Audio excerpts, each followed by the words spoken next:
পরকালের জন্য সঞ্চয় করে রেখে দিচ্ছে।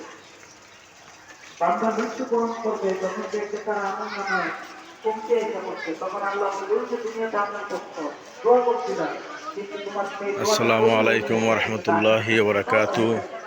পবিত্র জুমাবার 4 এপ্রিল 2025 জুমার নামাজ পড়ার জন্য মুসল্লিরা মসজিদে যাচ্ছে।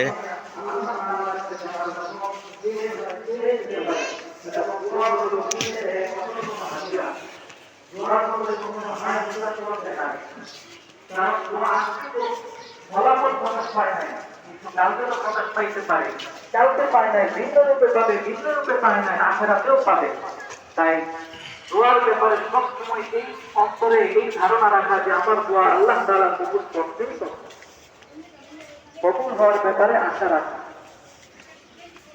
এইভাবে রমজানের পরেও আমরা আল্লাহ তাআলার দরবারে দোয়া করার যে ধারাবাহিকতা, এটা বজায় রাখি।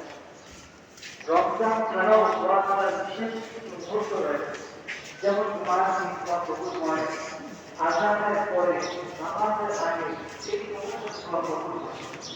কোরআন কারীমে কোরআন দোয়া কবুল হওয়ার বিশেষ মুহূর্তগুলো ছাড়াও সাধারণ মুহূর্তগুলোর মধ্যে